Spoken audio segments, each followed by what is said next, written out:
නමෝ තස් භගවතු අරහතෝ සම්මා සම්බුද්දස්ස නමෝ තස් භගවතු අරහතෝ සම්මා සම්බුද්දස්ස ශ්‍රද්ධා සම්පන්න කාර්මික පින්නතුනි මේ පින්වත් හැම දිනම අද දවසේදී බොහෝම ශ්‍රද්ධාවෙන් වමනාවෙන් සද්ධර්ම ශ්‍රවණය කර ගැනීමේ මූලික පරමාර්ථය ඇතිවයි මෙතනට පැමිණිලා මේ ධර්ම ශ්‍රවණයට ඉඳගෙන ඉන්නේ හැමෝම බොහෝම වමනාවෙන් කල්පනාවෙන් යුක්තව ධර්ම ශ්‍රවණය කරන්නට ඕනේ. සුනාත ධාරේත චරාත ධම්මේ. දහම සුනාත අහන්න. ඒ වගේම ධාරේත දරා ගන්න. චරාත ධම්මේ දහම තුල හැසිරෙන්න. අහන බණ පදයන් මේ මොහොතට මේ වෙලාවට විතරක් නෙමෙයි අපිට යනකොටත් නැගිටලා යනකොටත් මතක තියෙන්න ඕනේ. ඒ වගේම ජීවිතය තුළ කටයුතු කරනකොටත් ඒක යොදා ගන්නට ඕනේ.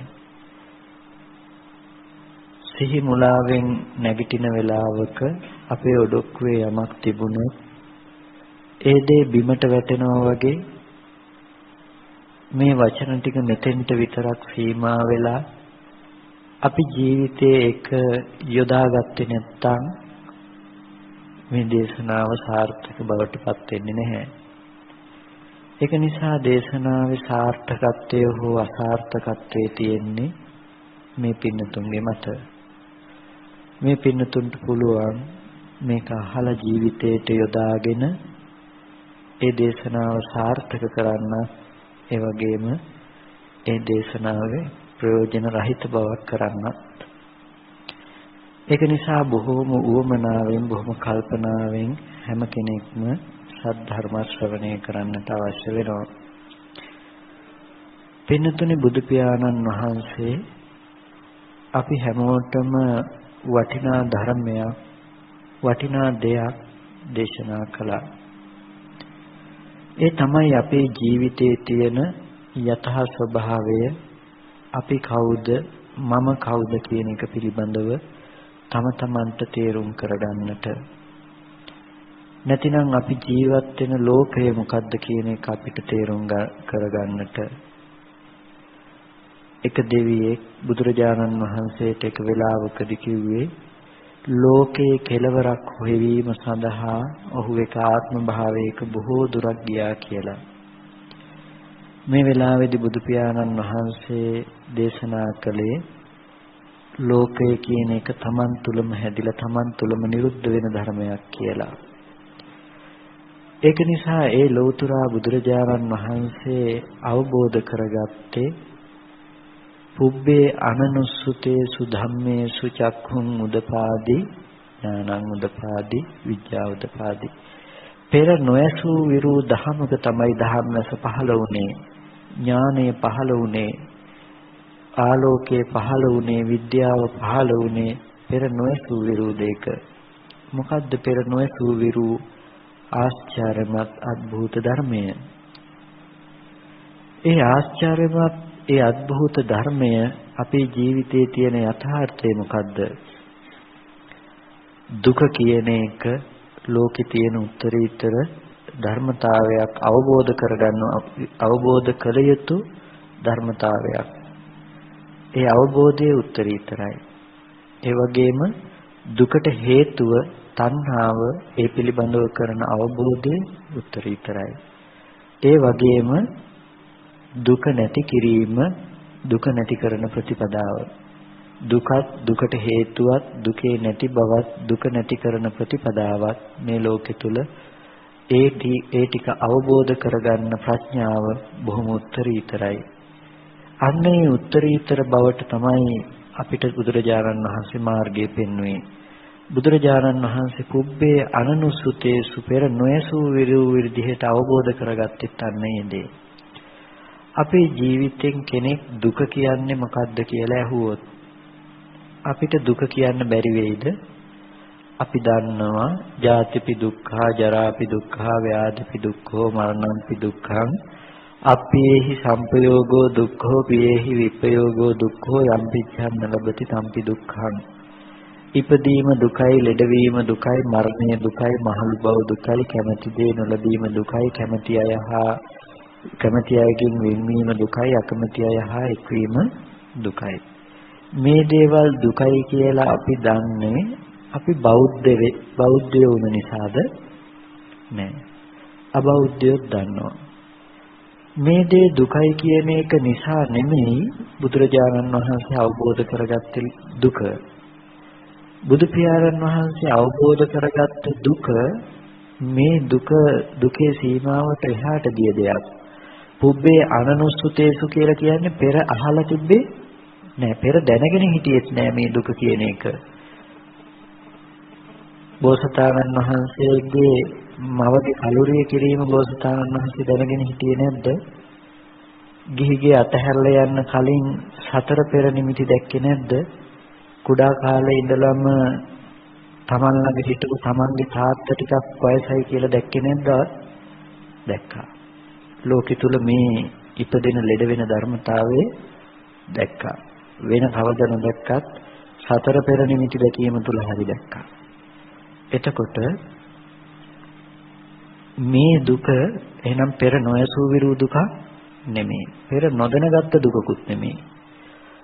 එහෙනම් මොකද්ද සම්මා සම්බුද්ධත්වයේදී අවබෝධ කරගත්ත පෙර නොයසූ විරු දුක? සංකිට්ඨේන පංච පාදානස්කන්ධා දුක්ඛ. කෙටියෙන්ම කියනවා නම් ස්කන්ධය දුකයි, පංච උපාදානස්කන්ධය දුකයි. අන්න දුක කියන එක. ඒ දුකයි අපිට පෙන්වුවේ. එතකොට ඔගොල්ලන්ට මම එහෙම කිව්වොත් මෙතන ඉස්සරහා තියෙන මේ මේසය කාටවත් දුකද? නෑ. කාටවත් දුක ගෙනල්ලා දීලා නෑ. නමුත් බුදුරජාණන් වහන්සේ දැක්කා මේ මේසෙද දුකෙන් මිදිලා නැහැ. මේ අරමුණේද දුක තියෙනවා කියන එක. ඒ කාරණාව මම පැහැදිලි කරන්නම් මේ කාල වේලාව තුල පුළුවන් විදිහට සරලව. ඉතින් හැමෝම බොහෝම උවමනාවෙන් බොහෝම කල්පනාවෙන් මේ ධහම ඇහුවොත් මේ කාරණා ටික ඇහුවොත් තේරුම් ගන්න පුළුවන් වෙයි. නැත්තම් ටිකක් තේරුම් ගන්න අපහසු වෙයි. ඒක නිසා බොහෝම කල්පනාවෙන් හොඳ අවධානයෙන් පෙරපසු නොකර නුවණ මේ ඔස්සේ මෙහෙයවෙමින් බණ පදයන් අහන්න. එතකොට කාටත් පුළුවන් මේක තේරුම් කරගන්න. පින්නතුනි බුදු පියාණන් වහන්සේ අපිට දුක කියලා පෙන්වුවේ සංකිට්ඨේන පංච උපාදානස්කන්ධා දුක්ඛ, පංච උපාදානස්කන්ධේ දුකයි කියලා. මොකද්ද පංච උපාදානස්කන්ධය කියලා කියන්නේ? පංච උපාදානස්කන්ධය කියලා කියන්නේ රූප, වේදනා, සංඥා, සංඛාර, විඥාන. රූප උපාදානස්කන්ධය, වේදනා උපාදානස්කන්ධය, සංඥා උපාදානස්කන්ධය, සංඛාර උපාදානස්කන්ධය, විඥාන උපාදානස්කන්ධය. එතකොට රූප උපාදානස්කන්ධය කියලා කියන්නේ රූපය. රූපය කියන තැන අපිට ඉස්සෙල්ලාම හම්බෙන දේ අපි ටිකක් පැහැදිලි කරගෙන ඉමු. මොකද බොහෝ විට රූපය ගැන පැහැදිලි කරන්න අවශ්‍ය වෙන්නේ අද අපේ කෙලෙස්සේ අපේ ආශ්‍රව ටික ඔක්කොම තියෙන රූපයත් එක්ක බැඳිලා. ඕගොල්ලන්ට මේ මොහොතේදී පුළුවන් ද රූපයක් ගැන හිතන්න නැතුව වෙනත් දෙයක් ගැන හිතන්න බෑ. හිතුවොත් හිතන්නේ රූපයක් ගැන. දැකපු දෙයක්, අහපු දෙයක්, විඳපු ගඳ සුවඳක්, විඳපු රසයක්, විඳපු ස්පර්ශයක්, විඳපු දෙයක් ගැන මෙනෙහි කරයි. මේ ටිකෙන් තොර දෙයක් නම් හිතන්න බෑ. හිතුවොත් හිතන්නේ රූපයක් ගැනමයි. වර්ණ රූපයක්, ශබ්ද, ගන්ධ, රස, ස්පර්ශ රූපයක් ගැනමයි මෙනෙහි කරන්නේ. ඒක නිසා තමයි කාම භූමියේ සත්‍යය රූපය අනුව ගිහිල්ලා රූපේ පරිහාපන්න කොට ඉන්නවා කියලා කියන්නේ. දැන් රූපේ මත කෙලෙස්යේ පතිත වෙලා තියෙන අපිට පෙන්නවා එහෙනම් රූපේ පිරිසිදු දකින්න, රූපයත් ඇති හැටියට දකින්න. රූපේ දකිනකොට අපිට නාම ධර්මතා ටිකක් දකින්න පුළුවන් වෙයි. නිමල් සහ කමල් කියලා දෙන්නෙක් ඉන්නකොට කෙනෙක් අපිට කියනවා මේ පණිවිඩේ ගිහිල්ලා නිමල්ට කියන්නකෝ කියලා. අපි මේ දෙන්න ළඟට ගිහිල්ලා අහනවා නිමල් කවුද කියලා. එතකොට නිමල් ගැන අපි දන්නවා නම් නිමල් කවුද කියලා අපි ගන්නකොට කමල් කවුද කියලාත් අපි දන්නවා. ඒක අමුතුවෙන් කියන්න ඕන වෙන්නේ නැහැ කමල් කවුද කියලා. කමල් ගැන දන්නවා නම් අනිත් කෙනා නිමල් තමයි කියන්නත් අපි දන්නවා. ඉතින් ඒක නිසා අපේ ජීවිතේ හැම වෙලාවකදීම රූපය දැක්කොත් නාම ධර්මතා ටිකයටත් අපිට පෙනේ. ඒක නිසා අපිට පැහැදිලිව පෙනෙන තැන නිසා රූපය දක්වන්න පහසු නිසා අපි රූපේ පැත්තෙන් අරගෙන මේ කාරණාව ටිකක් තේරුම් කරගන්න උත්සාහවත් වෙමු. රූපේ පැත්තෙන් අරගෙන ටිකක් කතා කරමු. බුදුරජාණන් වහන්සේ අපිට පෙන්වන දේ අවිද්‍යාව කියන දේ. අවිද්‍යාව කියන්නේ ඇත්ත නොදන්නා කම නිසා මේ සත්‍ය සසර ගමනට යනවා. සසර ගමනට යන්න මූලිකම හේතුව අවිද්‍යා සංඛාරයයි නැතිනම් අවිද්‍යාව සහ භව තණ්හාවයි. මෙන්න මේ කාරණා දෙක. එතකොට අවිද්‍යාව කියලා කියන්නේ නොදන්නාකම. මොකක් නොදන්නාකමද? අපි ජීවත් වෙන තැන තියෙන ඇත්ත නොදන්නාකම. මොකද්ද අපි ජීවත් වෙන තැන තියෙන ඇත්ත?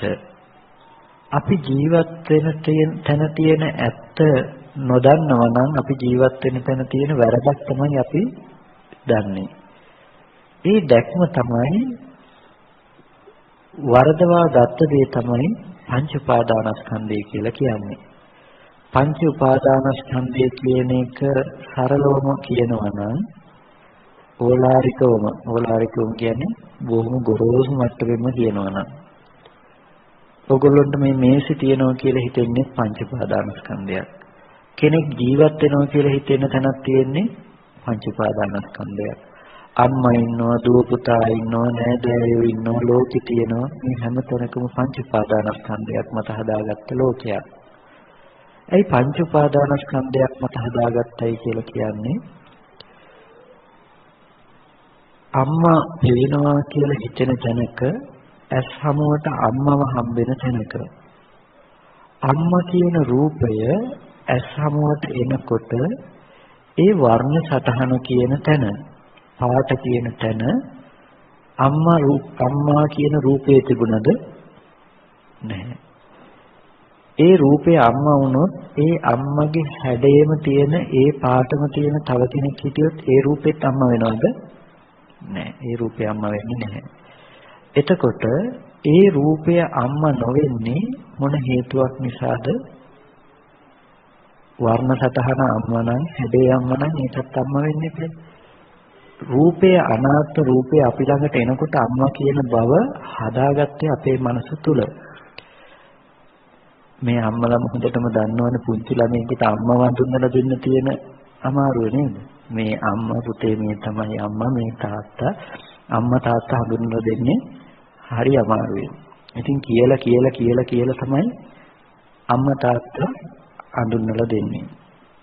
මගේ ජීවිතේම තියෙන උදාහරණයක්. මම පුංචි කාලේදී අපේ ආච්චිලා ගෙදර අනුරාධපුරේ අම්මා හිටියේ කොත්මලේ. ඉතින් අම්මා මාව පොඩි කාලයකට මාසයකට විතර ආච්චි ළඟට යවලා තියෙනවා. ඉතින් මාසෙකින් විතර අම්මා යනකොට හිට ඔයා නෙමෙයි මගේ අම්මා මේ ඉන්නේ කියලා මම ආච්චි ළඟට යනවා අම්මා ළඟට යන්නේ නැහැ කියනවා. ඉතින් අම්මා ওই විස්තරේ තාමත් කියනවා. එතකොට මම කල්පනා කරදී තමයි ඒ රූපේ අම්මා නම් කොහේ ජීවත් වුණත් මට ඒකම අම්මා වෙන්න ඕනේ. නමුත් අර රූපය ඇස් හමුවට එනකොට මම හිතෙන් ඇති කරගන්න සංකල්පේ මේ අම්මා, මේ රූපේ අම්මා, මේ රූපේ අම්මා කියලා මම හිතේ හදාගන්න සංකල්පය තමයි මම අසුරු කරන්නේ. ඇස් හමුවට එන රූපේ අම්මා නිසා නෙමෙයි. ඒ රූපය ඇති තැනක අම්මා හදාගන්නේ මම මගේ මනස තුල. හිතන්නකෝ අපි උපදිනකොටම මාරු වෙලා නම් දැන් හරි අම්මා කවුද? හැම වෙලාවකම අම්මා කියන එක අපි හදාගන්නේ සංකල්පයක් තුල. සංකල්ප ලෝකයක්. සංකල්ප ලෝකයක් කියලා කිව්වේ අපි අම්මා කියන ස්වභාවය, අම්මා කියන බව සංඥාවක් තුලයි හදාගන්නේ. ඒකයි පුංචි දරුවෙකුට ඒ රූපෙත් එක්ක සංඥාව එකතු කරගන්න අපි උදව් කරන්නේ. පුතේ මේ අම්මා, මේ ඉන්නේ අම්මා දිහා බලන්න, අම්මට කතා කරන්න, hina වෙන්න කිය මේ අම්මා කියන රූපෙට අපි මේ සංඥාව බඳින්න මේ උදව් කරනවා. ටික කාලයක් යනකොට ඒ රූපෙම ඒ ළමයාට අම්මා වෙලා. ඒ රූපේ වෙනස් වෙනකොට අම්මා අමනාප වෙන දුක, අම්මා බනින දුක, අම්මා ලෙඩ වෙන දුක, අම්මා මැරෙන දුක අර ළමයාට විඳින්න වෙන්නේ නැද්ද? විඳින්න වෙනවමයි. ඒ ළමයා අම්මා කියන බව හදාගත්තේ තමන්ගේම මනස තුල. තමන්ගේම හිත තුල තමන්ම හදාගත්ත සංකල්පය ඇසුරු කරනවා. ඇසුරු කර කර ඒක බාහිර රූපෙට පතිත කර කර බලනවා. අම්මා හොඳට අපිට ජීවත් වෙනවා. හොඳට ජීවත් වෙන අම්මා දිහා බලලා මේ අම්මා හොඳට ඉන්නවනේ. ඒ සංකල්පය තමයි ඇසුරු කරන්නේ. දැන් හොඳට අපේ හිත තුල හොඳට ජීවත් වෙන අම්මා කියන දර්ශනයට සාපේක්ෂව එළියේ ඉන්න අපේ අම්මා ගැලපෙන්නේ නැති වෙනකොට මොකද වෙන්නේ? අම්මා ලෙඩ වෙන දුක විඳින්න සිද්ධ වෙනවා. අපේ සේනාසනේ එක පොඩි හාමුදුරු කෙනෙක් මහාන වෙලා ඉඳලා අවුරුදු 6ක් විතර ගෙදර ගියේ නැහැ. ඉතින් සේනාසනේ මේ ඉඳලා 6කට විතර පස්සේ යම් කටයුත්තක් සඳහා අපිත් එක්කම ගෙදරට ගියා. ගෙදර යනකොට ගෙදර මිදුලටම ගිහිල්ලා වාහනේ නතර කළා. පොඩි හාමුදුරු කියනවා මේ අපේ ගෙදර නෙමෙයි කියලා. අම්මලා තාත්තලා එළියට එනකම පොඩි හාමුදුරු පිළිගත්තේ නැහැ ඒක යාගේ ගෙදර කියලා. එයා කිව්වේ මේක අපේ ගෙදර නෙමෙයි කියලා. ඇයි? අවුරුදු 6කට කලින් තිබුණ ගෙදර නෙමෙයි දැන් තියෙන්නේ. වෙනස් වෙලා. එයා අවුරුදු 6කට පස්සේ එතෙන්ට එනකම් එයා මුළු අවුරුදු 6ම ජීවත් වුණේ එයාගේ ගෙදරත් එක්ක. එයා මුළු අවුරුදු 6ක් ජීවත් වුණේ එයාගේ ගෙදරත් එක්ක. හිතේ තියෙන එයාගේ ගෙදෙට්ට දැන් තියෙන ගේ සැසඳෙන්නේ නැහැ. දැන් ගේ වෙනස් වෙලා. එතකොට එයාට බාහිර ගේ හම්බෙන්නේ නැහැ. හිතේ තියෙන ගේ හම්බෙන්නේ නැහැ. එතකොට ඇත්තටම පවතින අනාත්ම ධර්මය ලෝකේ දැනුත් ඒ මට්ටමමයි වර්තමානයේ තුලද පවතින්නේ. දැන් ගේ දිහා බලලා අනිත් පැත්ත බලලා අනිත් පැත්ත බලනවා හිතේදී. ඉස්සෙල්ලා දැකපු ගේ දැන් තියෙන විදිහක් නැහැ. අන්න ඒක තමයි ලෝකේ අනිත්‍යතාවය කියලා කියන්නේ. ඒක බොහොම ගැඹුරු කාරණාවක්. පහුගිය කාලෙක ලොකු ගම් වතුරක් ආපු වෙලාවක එක මහත්මයෙක් මට කිව්වා සානිත්‍ය කියන එක අස්පන අපිටම පේනවා. හොඳට තිබුණු ගෙවල් දොරවල් කැඩිලා බිඳිලා ගිහිල්ලා විනාශ වෙලා මේ හොඳට තිබුණු ගෙවල් මේ විදිහයි කියලා. මම ඒ වෙලාවේ කල්පනා කරා අනිත්‍ය කියන එක කොහෙත්ම පේන්නේ නැහැ අපිට. ඇයි? හොඳට තිබුණ ගේ දැන් කැඩිලා. හොඳ ගේත් නිට්ටයයි මේකත් නිට්ටයයි. හැමදාම අපි ඉඳලා තියෙන නිට්ටය මානසිකාරයක් උඩ. අර ලෝකේ දුක දැක්කා වගේ අද අපි දකින අනිත්‍යයක් තියෙන ලෝකෙ තුල. මේ රූපේ නැති වෙනවා, කැඩිලා බිඳිලා යනවා, ඉපදුණු මිනිස්සයා මැරෙනවා, වයසට යනවා. මේ අනිත්‍ය ලෝකෙ තුල අනිත්‍යයක්. මේක විමුක්ති මුඛයක් වෙන බුදුරජාණන් වහන්සේ නිවන දක්වා පනවපු නිවන පෙනෙන අනිත්‍ය නෙමෙයි මේ අනිත්‍ය. මේක දේක අනිත්‍යයක්, පුද්ගලයේ අනිත්‍යයක්. මේ අනිත්‍ය සාක්ෂාත් කළා කියලා අපිට නිවන් දකින්න බෑ. මේසේ තිබිලා තියෙන මේසේ නැති වෙලා. තියෙන මේසේ නැති වෙන්න පුළුවන්, කැඩිලා බිඳිලා යනවා කියලා බලනවා. හැබැයි බලන්නත් කලින්ම මේසේ තිබිලා ඉවරයි. බලන්නත් කලින්ම මේසේ තිබිලා ඉවරයි. දැන් මේසේ තිබිලා ඉවර නිසා මේසෙත් එක්ක ගනුදෙනු කරන අපිට ඕන තරම් ඇලෙන්නත් පුළුවන්, ගැටෙන්නත් පුළුවන්. මෙහෙම බැලුවා කියලා දැන් අපේ දුක නැති කරගන්න පුළුවන් කම ඇත්තේ නැහැ. ඒක නිසා අපිට සිද්ධ වෙනවා අර අනිත්‍යයි කියපු ඒ සීමාවට වැඩිය ඔබට ටිකක් යන්න, එහාට යන්න. කොතනද ඒ අනිත්‍ය? රූපයේ අනිත්‍ය බලනවා නම්, රූපේ කියන තැන අනිත්‍ය බලනවා නම් අන්න එතෙන්ට යන්න. කොතනද රූපය අනිත්‍ය? රූපේ නොපෙනෙන මට්ටමට, රූපය නොපෙනෙන මට්ටමට බලන්න වෙනවා.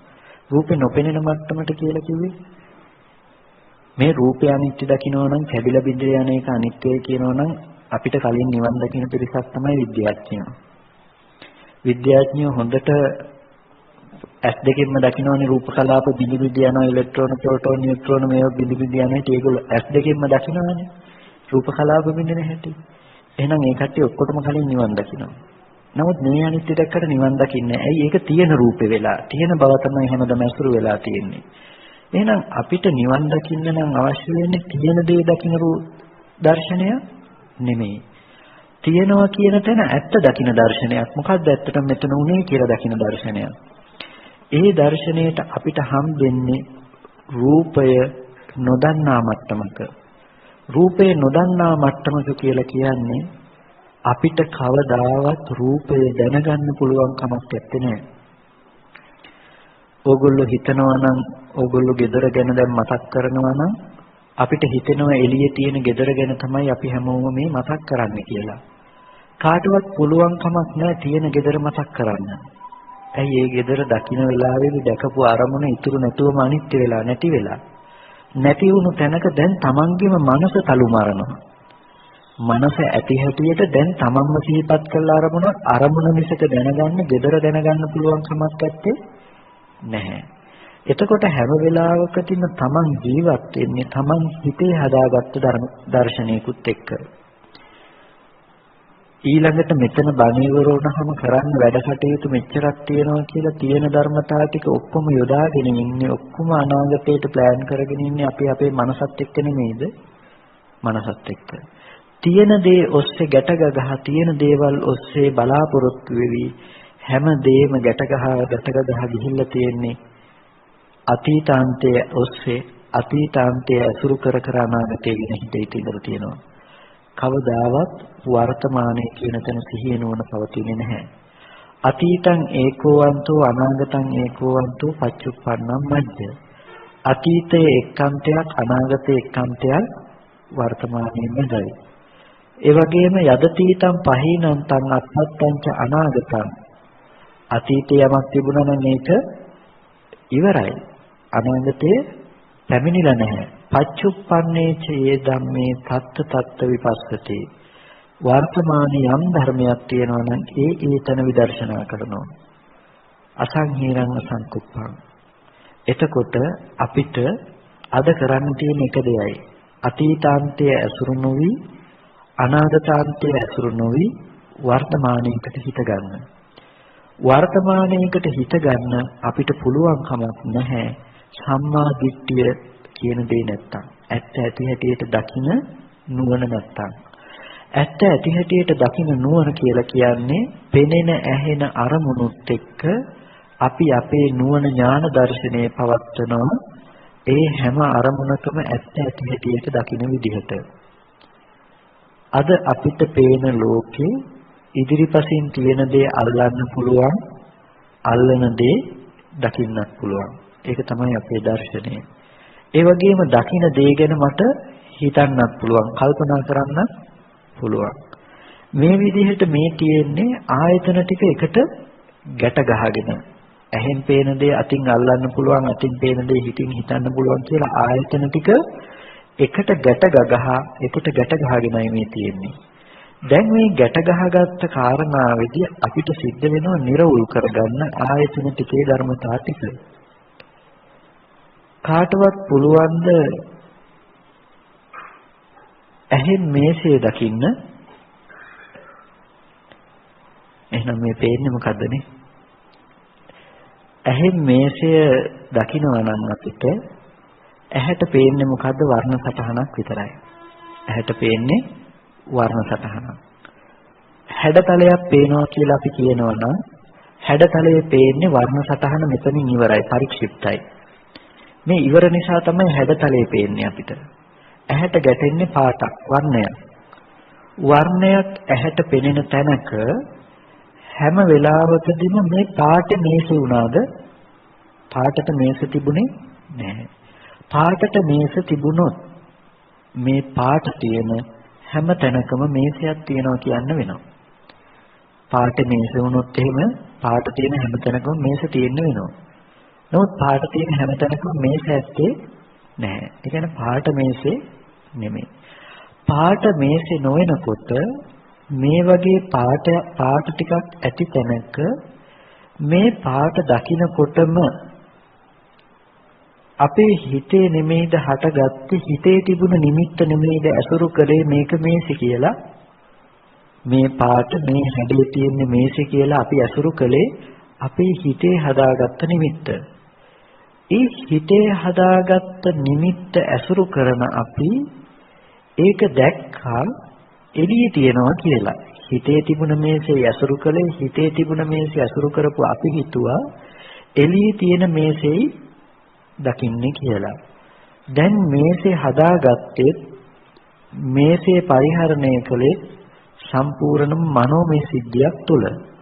ඇයි මේසේ කියන දැනුම අපේ හිතේ තිබුණ දෙයක් හිතේ තිබුණ දැනුම් පරාසයමයි අපි මතක් කළේ. ඕක මේසේ කියන තැනින් මම පැහැදිලි කරන්න නැතුව අපි සද්දයක් ඇහෙන තැනකින් ගන්නකෝ. ශබ්ද රූපයක් ඇහෙනකොට මොකක් හරි සද්දයට නිමිති ටික බඳින්න නැතුව ඉන්නකොට ජපන් භාෂාවෙන් මොකක් හරි කියනකොට අපිට තේරෙයිද ඇස්විනන කියනවා මම. ඇස්විනන කියන එක තේරුණාද කාටවත්? නැහැ. ඇස්විනන කියලා කියන්නේ චක්කු විඥානය. රූප දැනගන්න ඇහෙන රූප දැනගන්න ඉති චක්කු විඥානය. ඇස්විනන කියන්නේ. දැන් ඊළඟ සැරේ මං ඇස්විනන කියනකොට දන්න ඔක්කොම චක්කු විඥානය කියන එකටයි ඇස්විනන කිව්වේ. චක්කු විඥානය කියන එකට මොනවා හරි නිමිති ටිකක් කට්ටිය දන්නවනම් ඒක දැන් සිහිපත් කරගන්නවා. නිමිති දන්නේ නැති අය ඉන්නවනම් මේක තේරෙන්නේ නැහැ. හිතේ සිහිපත් කරගන්න දෙයක් නැත්තම් ඒක සද්දයක් විතරයි. ඒ අරමයා මෙහෙම කිව්වා මේ දෙයටයි කිව්වේ කියලා නිමිත්තක් ඇත්තේ නැහැ. නොදන්නා භාෂාවකින් කෙනෙක් අපිට ඇවිල්ලා මොනවා හරි ටිකක් කිව්වොත් ඒක නොතේරෙන්නේ ඇයි? සද්දේ අරඹයා මෙනෙහි කරගන්න මෙහි නිමිති නැහැ. ඕගොල්ලෝ හිතාගෙන හිටියට මම කියන බණ ටික ඕගොල්ලෝ තේරුම් ගන්නවා කියලා මම කියන දේ තේරෙනවා කියලා කවදාවත් මම කියන දේ තේරුම් කරගන්න බෑ. ඕගොල්ලෝ තේරුම් ගන්නේ ඕගොල්ලෝ ළඟ තියෙන ටික විතරයි. මං කියන ටිකේ නිමිති නැත්තම් ඒ වචන ටික ඕගොල්ලොන්ට තේරෙන්නේ නැහැ. ඕගොල්ලෝ ළඟ ඇති කරගත්ත නිමිති ටික විතරයි තේරුම් කරගන්න පුළුවන්කම තියෙන්නේ. ඒක නිසා මේ වචන ටිකට ඕගොල්ලෝ ඇහෙනකොට වචන තේරෙනවා කියලා කිව්වට ඇත්තටම සිද්ධ වෙලා තියෙන සිද්ධිය මොකද්ද? ඕගොල්ලෝගේ මනසම සිහිපත් කරගෙන තියෙන එක. ඒකයි අපි හැමදාම ලෝකේ හැම දෙයක් ගැනම කටයුතු කරන්නේ අපේ මනසත් එක්කයි කියලා කතා කරන්නේ. කවදාවත් දැකලත් නැති, අහලත් නැති, ඕගොල්ලෝ නොදන්නා කෙනෙක් අපේ ළඟට ඇස් ඉදිරි පිට ආවොත්, දෙයක් හෝ කෙනෙක් ආවොත්, ඕගොල්ලන්ට සංඥාවක් නිමිත්තක් තියෙද මේ අහවල් කෙනා කියලා? නැහැ. ඒ සංඥාව නිමිත්ත නැත්තේයි ඒක කලින් ඇසුරු කළා නෑ, හිතේ පුරුද්ද නෑ, ආශ්‍රව නෑ. ඒකම දෙවෙනි දවසේ හම්බුණා. දැන් නිමිති තියෙනවා. ඊයේ හම්බෙච්ච එක්කෙනා අද හම්බුණා. දැන් ඊයේ ඉඳලා තිබ්බ නිමිති ටික මතක් කරගන්නවා. තුන්වෙනි දවසේ හම්බුණා. දැන් දවස් 3ක නිමිති තියෙනවා. එතකොට දැන් ඒ කෙනා කියලා ඔයගොල්ලෝ හැම වෙලාවකම ඇසුරු කරන්නේ තමන්ගේ හිතේ තියෙන නිමිති ටික. තමන්ගේ හිත ඇසුරු කරන්නේ. පේන දෙයට හිතනවා, හිතන දේ දැනගන්නවා, ඒ දැනගත්ත දෙයට ආයෙ හිතනවා. පේන දේ හැම වෙලාවකම පේන දේ ආරම්භය හිතලා ඒ හිතන දේ දැනගන්නවා. පේන දේ මොකද්ද? අනාත්ම වර්ණ සටහනක් පේනවා. පේන තැනක අනාත්ම රූප සංඥාවක් ඇති වෙනවා. අනාත්ම රූප සංඥාව දැනගන්නවා. පුද්ගලයෙක් කෙනෙක් නැති අනාත්ම රූප සංඥාවක් දැනගන්නවා. දැන් දැනගත්ත දෙයට හිතනවා. මේ විදිහේ හැඩයක් තියෙන්නේ, මේ විදිහේ හැඩරුවක් තියෙන්නේ මේ අහවල් පුද්ගලයාගේ. දැන් දැනගත්ත දෙයට හිතනවා. දැනගත්ත දෙයට හිතලා දැන් ඒ හිතපු දේ ආයෙ දැනගන්නවා. දැන් දැනගත්ත දෙයට හිතුවේ කොහොමද? පුද්ගලයෙක් කියලා. දැන් පුද්ගලයා කියලා ආයෙ දැනගන්නවා. ඊට පස්සේ ඉන්න පුද්ගලයෙක් කියලා දැන් එයාගේ හිතෙන් හැම වෙලාවෙම ඉන්න පුද්ගලයෙක් ඇසුරු කරනවා. දැන් හැම වෙලාවකදීම මෙන්න මේ පුද්ගල භාවය එයාගේ ජීවිතේ දැසගෙන තියෙනවා. ඒකට කියනවා ආත්ම සංකල්පේ නැතිනම් නිත්‍ය සංඥාව. දැන් මේ පුද්ගල භාවය ඇති කරන්න හේතු උනේ මොකද්ද? පුද්ගල භාවය ඇති කරන්න හේතු උනේ හැම වෙලාවකම ඒ වර්ණ සටහන පෙන්නපු ඇහැ රූප දෙකනේ. ඒ ඇහැ රූප දෙක වැය වෙලා නැති වුණු තැනකනේ ඒ ගැන හිතුවේ. ඒ හිතපු තැනකනේ ඒක දැනගත්තේ. එතකොට හැම වෙලාවකම මේක දැනගන්න මොහොත වෙනකොටත් ඇහැ රූප දෙක ඉතුරු නැතුවම නිරුද්ධයි නෙමෙයිද? ඇහැ රූප දෙක ඉතුරු නැතුවම නිරුද්ධයි. නිරුද්ධ තැනකයි දැනගත්තේ. දැනගත්ත දේ ආය බලන්න ඕනේ කියලා ආයෙත් හැරුණොත් ආපහු හේතු ටික හැදිලා හේතු ටික හටගෙනම ආයෙ පෙනේ මිසක ආයෙත් ඒ අවිද්‍යාව සිද්ධියම සිද්ධ වෙයි මිසක ආයෙත් අපිට කලින් තිබ්බ එක නම් පේන්නේ නැහැ. ඒ කලින් තිබ්බා කියලා කියන්නේ අපි දැනගත්ත සිද්ධියට වෙන නිසා. අද අපි රූපේ දකින්න තැන ගැන අපි දන්නේවත් නැහැ. රූපේ ගැටෙන මොහොත රූපේ දකින්න මොහොත ගැන අපිට නුවණක් ඇත්තෙම නැහැ. අපි දන්නේ රූපේ දැනගන්න මට්ටමේ. ඒකයි අපිට කෙලින්ම මිනිස්සෙක්ම හම්බෙන්නේ. දෙයක්ම හම්බෙන්නේ. රූපේ ගැටෙන මොහොත ගැන අපිට සිහියක් නුවණක් ඇත්තෙම නැහැ. ඒක පැයට කිලෝමීටර් 120ක විතර වේගෙන් යනකොට අපි එක තැනක ඉන්නවා වගේ. කවදාවත් ඒක අල්ලන්න බෑ අපිට. ඒ තරම් මේක සියුම්. රූපේ පේන තැන අපිට නුවණකින් මිසක මේක දකින්න නම් බෑ. ඒකයි රූපේ කවදාවත් දකින්න පුළුවන් කමක් නැහැ අද මේ මට්ටමේදී. නුවණකින්මයි දකින්න වෙන්නේ. ඔයගොල්ලන්ට මම මෙහෙම කිව්වොත් හිටගෙන ඉන්න තැන දකින්න පුළුවන්ද? හිටගෙන ඉන්න තැන දකින්න බෑ. ඔයගොල්ලන්ට හිටගෙන ඉන්න තැන පෙන්වන්න පුළුවන් මෙන්න කියලා අපෝ පැත්තකට ගිහලා. හැබැයි හිටගෙන හිටපු තැන මිසක හිටගෙන ඉන්න තැන නෙමෙයි. හිටගෙන ඉන්න තැන ගැන ඔයගොල්ලන්ට හිතනවා නම් හිතන්න වෙන්නේ නුවණින්ම මිසක හිටගෙන ඉන්න තැන ගැන වෙන නම් දකින්න බෑ. හිටගෙන ඉන්න ඔයගොල්ලන්ට වැය වෙලා ඉවරයි ඒ සිද්ධිය. ඒ වගේම ඕගොල්ලොන්ට ජීවත් වෙන්න බවට ඇති වැය වෙලා ඉවරයි ඇහැ රූප කියන සිද්ධිය. ජීවත් වෙන බවට වැය වෙලා ඉවරයි ඇහැ රූප කියන සිද්ධිය. අපිට කවදාවත් අපේ ඇහැ හම්බෙන්නේ නැහැ, ඇහැ දකින්න බෑ. ඔයගොල්ලෝගේ ඇහැ දැකලා තියෙනවද? කණ්ණාඩි ඉස්සරහට ගියොත් පේන්නේ මොකද්ද? කණ්ණාඩි ඉස්සරහට ගියපුවාම පේන්නේ ඇහැ වුණොත් ඒ රූපේ දැක්කේ මොකෙන්ද? කණ්ණාඩි ඉස්සරහා තියෙන ඇහැ දැක්කේ මොකෙන්ද? හැම වෙලාවකදීම පෙනීම කියන එක, දර්ශනය කියන එක අපිට පෙනෙන දර්ශන කෘත්‍යයටයි ඇහැ කියන තැනින් කතා කරන්නේ. පෙනීමක් නැත්තම් එතන ඇහැක් නැහැ. අන්ධ කෙනාට ඇහැ නැහැ කියන්නේ ඒකයි. රූපේ නැත්තම් ඇහැ නැහැ, ඇහැ නැත්තම් රූපේ නැහැ. පෙනීමත් එක්කමයි ඇහැ හටගත්තේ. පෙනීම නැති වෙනකොටම ඇහැ නිරුද්ධයි.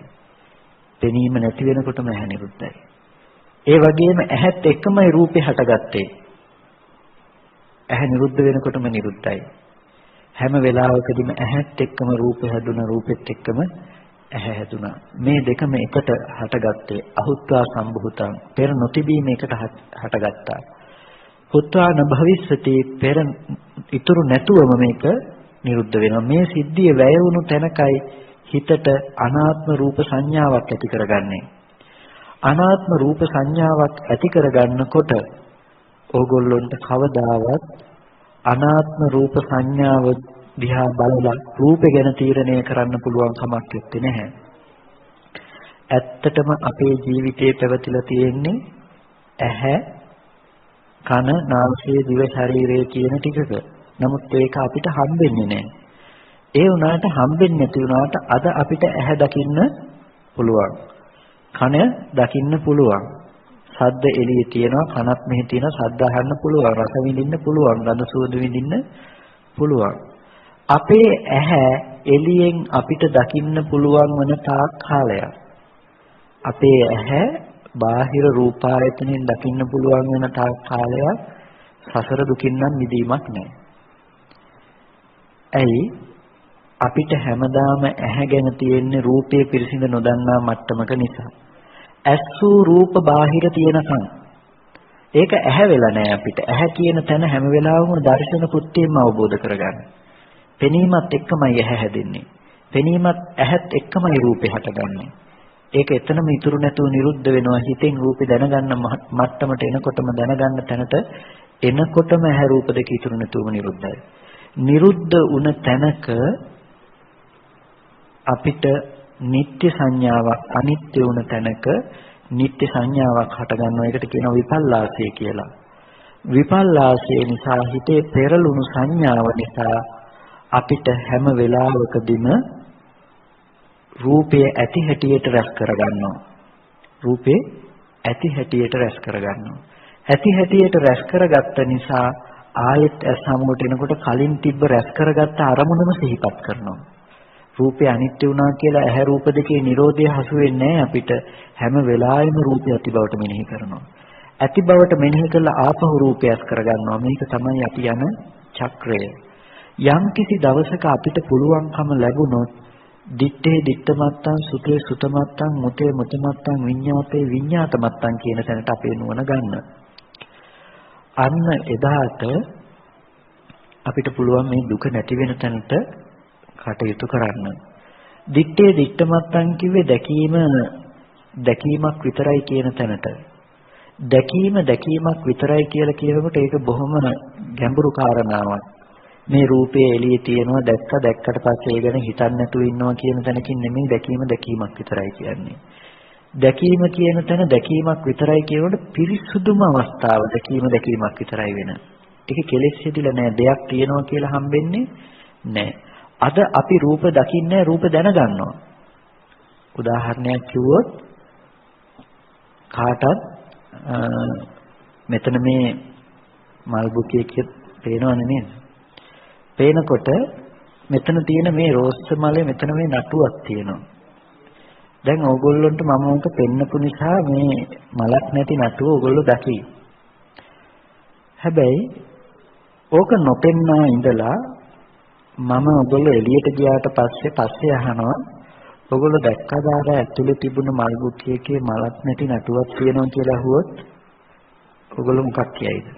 දැන් මොකුත් නොකිය ඉඳලා ගිහිල්ලා අහුවොත් දැක්කේ නැහැ කියයි. දැක්කේ නැහැ කියන්නේ ඔයගොල්ලෝගේ ඇහැට ගැටුන්නේ නැද්ද ඒක? ඇහැට ගැටුණා. ගැටුණ දේ දැනගත්තේ නැහැ. දැනගන්න පුළුවන් කමක් තිබුණේ නැහැ. එතකොට දැකීමක් විතරයි කියන්නේ අන්න ඒ වගේ අවස්ථාවකදී. ඒකට හිතන නිමිති නැහැ. හිතේ අත්දැකීම ඒකට ගැට ගහලා නැහැ. දැකීමක් විතරයි.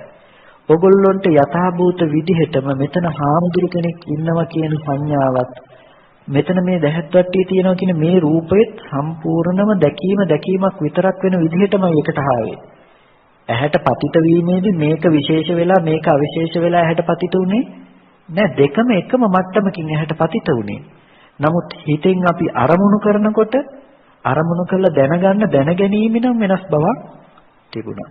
අරමුණු කරලා දැනගැනීම වෙනස් බවක් තිබුණා. මොකද්ද දැනගැනීම තිබුණ වෙනස් බව? මේ අරඹය අපි හිතුවේ නෑ. මේ අරඹය හිතුවා. හිතපු දේ තමයි දැනගත්තේ එළියේ තියනවා කියලා. දැන් අපිට දැහැත්වට්ටිය එළියෙන් හම්බුණ නිසා මේක රැස් කරගත්තා. එළියට ගිහිල්ලා කල්පනා කරනවා නම් ආපහු මේක ගැන. අර දැනගත්ත අවස්ථාවේ හිතම තලු මරමර. ඒකම සිහිපත් කර මේ ගැන අදහස් ඇති කරගන්නවා. නමුත් මේකේ තියෙන අනාත්ම ස්වභාවයේ දැකීමක් විතරයි කියන බව මේ මලක් නැති නටුවත් දැහැත්වට්ටියත් එක සමාන අවස්ථාවකමයි හම්බුනේ. එක සමාන අවස්ථාවකමයි ඇහැට පතිත වුනේ. ඒ අරබයා හිතෙන් දැනගත්ත මට්ටමේ වෙනස තිබුණේ. එතකොට අපි රූපේ දකින්නවා කියන තැන දැහැත්වට්ටියයි මල නැති නටුවයි දෙකම සමානයි. දකින්නවා කියන තැන. අන්න එතනයි දිත්තේ දිත්ත මත්තන් වෙන්නේ. විඤ්ඤාතේ විඤ්ඤාත මත්තන් කියනකොට දැනගැනීම මාත්‍රයක් විතරයි කියනකොට ඇහැ රූප දෙක වැය වෙලා ඇහැ රූප දෙක වැය වුණු තැනක හැදුණු අනාත්ම රූප සංඥාවක් හිතට ආපු අනාත්ම රූප සංඥාවට හිතුවා. මොකද්ද හිතුවේ? මේ විදිහේ හැඩයක් මේ වර්ණයක් තියෙන මොකේද කියලා හිතුවා. හිතනකොට අපි දැක්ක රැස් කරගෙන තිබුණා මේකට කියන්නේ දැහැත්වට්ටිය කියලා. හිතේ රැස් කරගෙන රැස් කරගත්ත අරමුණු ටික ආශ්‍රව ටික අරමුණු කරා.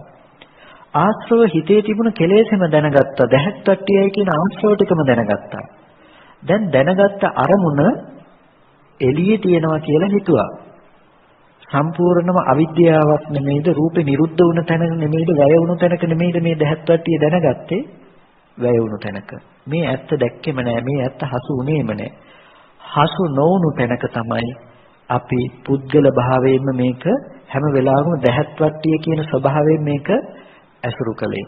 ඒක නිසා අපිට බුදුරජාණන් වහන්සේ කිව්ව මේ ආයතන දෙක වෙන් කරලා දකිනකොට අන්න අර විදිහට දිත්තේ දිත්තමත්තන් කියලා දර්ශනේ වෙන් කරලා දකින බව.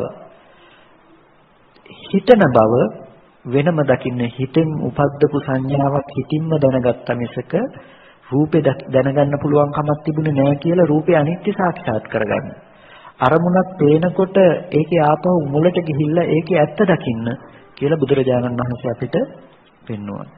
දැන් අපිට කරන්න තියෙන්නේ දැන් අපිට දකින්න තියෙන්නේ අන්න ඔය කතා කරපු ඔය පෙන්නපු ඇත්ත. රූපේ තියෙන යථාර්ථය. එතකොට කවදාවත් පෙනෙන රූපය හිතන හිතට සම්බන්ධයක් ඇත්තේ නැහැ.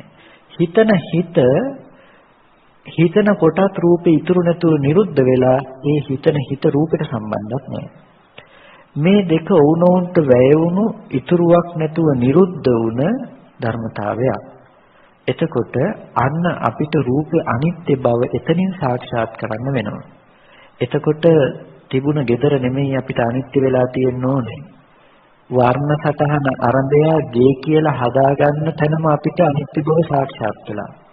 වර්ණ සටහන අනිත්‍ය වුණ තැනකයි ගේ කියන ප්‍රපංච සංඥාව ඇති කරගත්තේ කියන බව තුළම අනිත්‍ය අපිට හසු වෙලා. අන්න ඒ අනිත්‍යයි අපිට නැවත උපාදානයේ පිණිස යන්නේ නැත්තේ ප්‍රතිසන්දියේ පිණිස යන්නේ නැත්තේ. එහෙම නැත්තම් අපි රැස් කරගන්න මේ හැම සංඥාවක්ම අපිට දුකට හේතුවක් වෙනවා.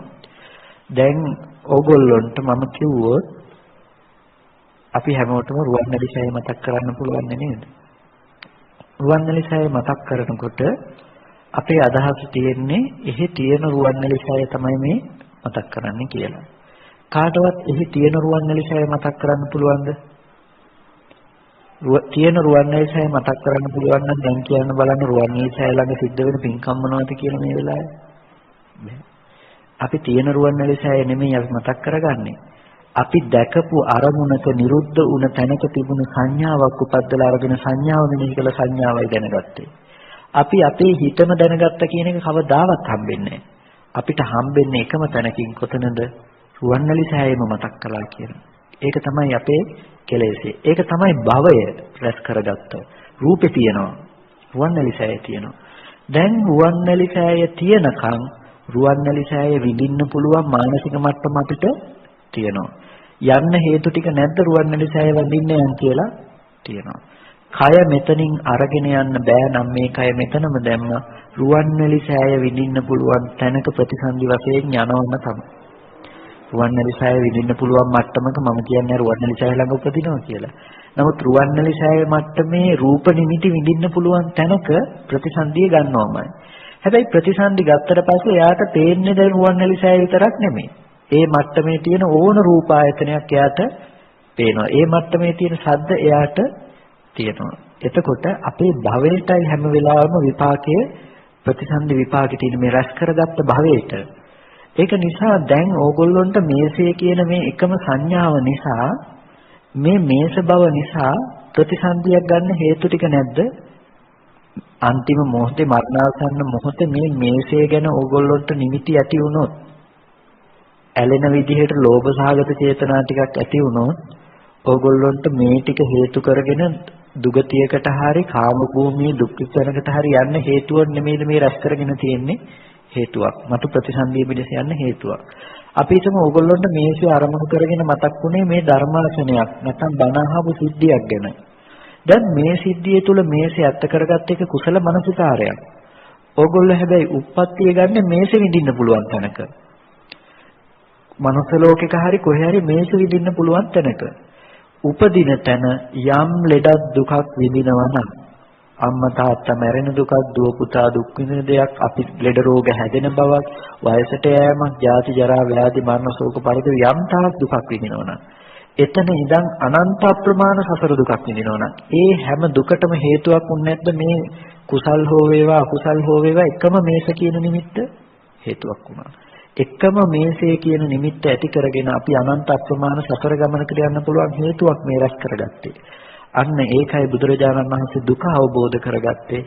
අපි අද ඇසුරු කරන හැම අරමුණකම එළියේ තියෙන බවට ඇසුරු කරන මේ හැම රූප, ශබ්ද, ගන්ධ, රස, ස්පර්ශ කියන හැම අරමුණක්ම දුකෙන් මිදිලා නැහැ. ඔක්කොම දුක ඇතුලේ. ඔක්කොම සසරේ. ඔක්කොම සුදුසුයි අපිට උප්පත්තියක් ලබා දෙන්න. ඒකට මිදෙන්න අවශ්‍ය දර්ශනය තමයි බුදුරජාණන් වහන්සේ සම්මා දිට්ඨිය තුල අපිට විග්‍රහ කළේ ඇත්ත ඇති හැටියට දකින්න මේ රූපායතනය තුල කියලා. එතකොට දැන් ඇත්ත ඇති හැටියට දකින්න යනකොට අපිට සම්පූර්ණයෙන්ම ලොකු නුවණක්, ලොකු ඥාන දර්ශනයක් මේ තුල පවත්වන්න වෙනවා. එක පාරේ මේ කියන කාරණාව ඔළුවස්සට දාගන්න බැහැ. මේක ලොකු අපිට නුවණක් තියෙන්න ඕනේ මේක තේරුම් ගන්න නම්. ඒ නුවණ නැතුව අපිට කවදාවත් තේරුම් ගන්න පුළුවන් කමක් නැත්තේ. අද අපේ මානසික මට්ටම ත්‍රිසංගත සතෙක් කණ්ණාඩියකට එබෙන මානසික මට්ටමක්. රිලෙවෙක් වගේ සතෙක් වාහනයක සයිඩ් කණ්ණාඩියකට එබිලා බලනකොට එයා හිතන්නේ ඇතුලේ තව කෙනෙක් ඉන්නවා කියලා. හොඳට බලාගෙන හිටියොත් පෙනේ කුරුල්ලෝ එහෙම ඇවිල්ලා කණ්ණාඩිය ළඟට ඇවිල්ලා කොටනවා. එයි තව කෙනෙක් ඇතුලේ ඉන්න නිසා. ඉන්න කෙනාට කොටන්නේ. පහුවදත් ඇවිල්ලා කොටනවා. එයා ජීවත් වෙනකන් කොටන්න තියෙන හේතුව තියෙනවා. තව කෙනෙක් ඇතුලේ ඉන්නකොට මම මෙහෙ ඉන්නවා. එයා එතනින් යන්නේ තව කෙනෙක් ඇතුලේ ඉන්නකොට මම යනවා කියන මේ දර්ශනයමයි. ගිහිල්ලා කල්පනා කරන්නේ අර එක්කෙක් ඉන්නවා කියලා. එන්න හේතු ටික නැද්ද? එයාට අතන හොයාගෙන ආපහු. හේතු ටික එයා ළඟ තියෙනවාමයි. අපිට ඒක මෝඩකමක් කියලා හිතුණට ඒ මෝඩකම ඒ විදිහටම පිට කරනවා. gedara ජීවත් වුණා අපි, gedara තියෙනකොට අපි gedara හිටියා. ඒ වගේම gedara තියෙද්දි අපි මෙහෙට ආවා. මෙහි ඉන්නකොට gedara තියෙනවා. දැන් යන්න හේතු ටික නැද්ද? බාණි වුණාට පස්සේ යනවම තමයි.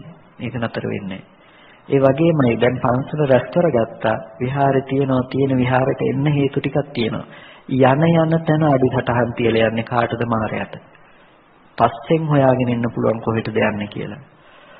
ඕගොල්ලොන්ට ඇතුළට ආපු ශාලාව දැන් ශාලාවේ ඇතුළක් ඕගොල්ලොන්ට විඳින්න පුළුවන්. ඇයි? එළිය නිත්‍ය නිසා. එළිය තුල නිත්‍ය නිසා ඒක දිත්තේ දිත්තමත්තන් උනේ නැති නිසා රූපේ ඉතුරු නැතුව නිරුද්ධ නොකරපු නිසා දැන් ඕගොල්ලොන්ට ශාලාවක් විඳින්න පුළුවන්. නමුත් ඕගොල්ලෝ ඒකේ අනිත්‍ය සාක්ෂාත් කරා නම් ඕගොල්ලොන්ට දැන් ශාලාවේ ඇතුළේ ගැන නිමිති තියෙන්න පුළුවන් කමක් නැත්තේ නැහැ. එතකොට මේක බොහොම ගැඹුරු දර්ශනයක්. මේක බොහොම නුවණින්ම දත යුතු දර්ශනයක්. නුවණැත්තන් විසින් දත යුතු දර්ශනයක්.